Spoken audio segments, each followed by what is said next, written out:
Okay, we're going to go meet my personal trainer because she's going to teach me about my exercise routines and how they work with my muscles and my bones and my body.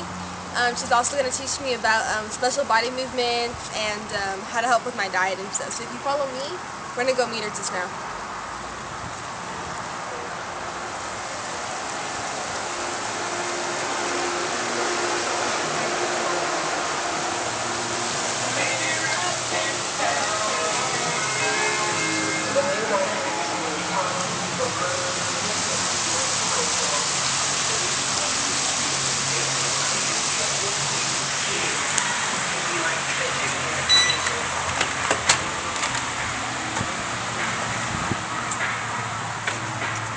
Hey! Hi, I'm Beth. I'm here. You're my personal trainer for today. Hey, I'm Sarah. Alright, what can I help you with? Okay, well I'm here because I want you to help me with my exercise routine, help me with my diet, maybe teach me about some special body movements and stuff like Yeah, that. sure. Alright, Okay. come on here with me. Yeah, let me look to for me. Alright, now start working out slow and steady. Alright, so I'm just going to tell you what muscles are being contracted when you're exercising. It's your hamstrings. Do you know where your hamstrings are? Yes. Right there. Your calves and your gluteus maximus, or your butt. Okay. Alright, so let's look at the chemical side of this. As you're moving your legs back and forth, there is a nerve impulse that reaches your neuron. Your neuron is a brain cell, and there's a protein called acetylcholine, which is released into the synaptic cleft. And then it will diffuse into the synaptic cleft, and then bind to the receptors on the sarcolemma. The sarcolemma then becomes permeable to all the sodium ions, and then there's a big action potential, and then the action potential travels to T tubules, which are like just connecting tubes, basically, and to the sarcoplasmic reticulum. For sarcoplasmic reticulum, what's that? It's the same thing as your endoplasmic reticulum in all your body cells. Except this is in your neuron. Ah, okay. So anyways, the SR will release calcium ions into the sarcoplasm. Calcium will then bind to a protein called troponin, which moves the tropomyosin out of the way. Myosin then binds to actin and then forms a cross bridge. Now there's a big power stroke, and then there's ATP. You know what that is, right? Oh yeah, I learned that in biology like 10 years ago. 10 years, good memory. Then ATP then binds to myosin and releases myosin from actin, and the cycle goes on and on and on. And this all happens in the blink of an eye. That's fascinating. So what are all those proteins that you named?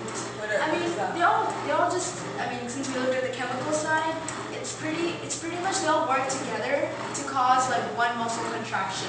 So you probably have like billions of them by now. Okay, Yeah. got it. Yeah. Alright, so increase the difficulty in your elliptical.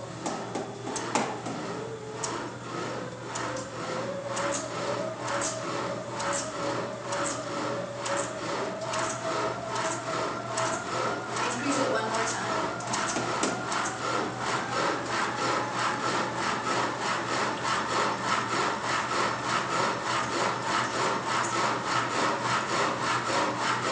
Alright, stop. Get down.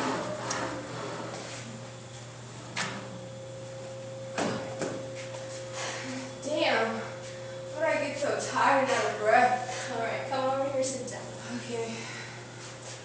Well, so you got tired, but basically your muscle got tired because there's no oxygen. So your muscle is basically fatigued when it's unable to contract even though there's a stimulus. Without rest, an active or like a working muscle begins to tire and the contraction becomes weak and eventually stops. And the reason is when your muscle doesn't get enough oxygen. When your muscle lacks oxygen, lactic acid begins to produce in your muscles and it starts to accumulate. And that's what causes soreness and weakness, and it's at that part of the body. So basically you did elliptical, you'll probably be sore at your hamstrings or your calves or somewhere else. And then ATP starts to run low, and then your muscle contraction becomes less and eventually stops. So I kind of get what you're saying about muscle contractions, but how does it work with my bones? That's a good question. There are two properties of skeletal properties. First, irritability, which is when the ability to receive a response to a stimulus, for example, when you're stretching. The other is contractility. Contractility, what's that? Well, it's basically the ability to shorten, forcibly though, with an adequate stimulus which is received. Oh, I see now. So the other day I was talking to some of my older friends who are in med school, and I heard them talking about isometric contraction. Do you know what that is? Or Yeah, so basically it's the opposite of your two properties of skeletal muscle. It's when your muscle does not shorten and the myosin myofilaments are skidding your muscles and the tension is increasing. Alright, so come on over here. Right, I'll show you an example. Try lifting this 50 pound. This 50-pound weight? Try lifting that. Oh, I see what you're saying. You can't. Alright, so do you understand why? Yeah, I Okay. kind of get it. Is that the only thing that can happen though? No, there's something called isotonic contraction, which is the opposite of isometric. Okay. So basically your myofilaments begin to, are successful. Alright, so rotate your arm for me. See how simple that is? Yeah, it is. I get your point. Alright, So overall, how does my muscle get energy to do all these exercises? So your muscle gets energy when your ATP molecules hydrolyze.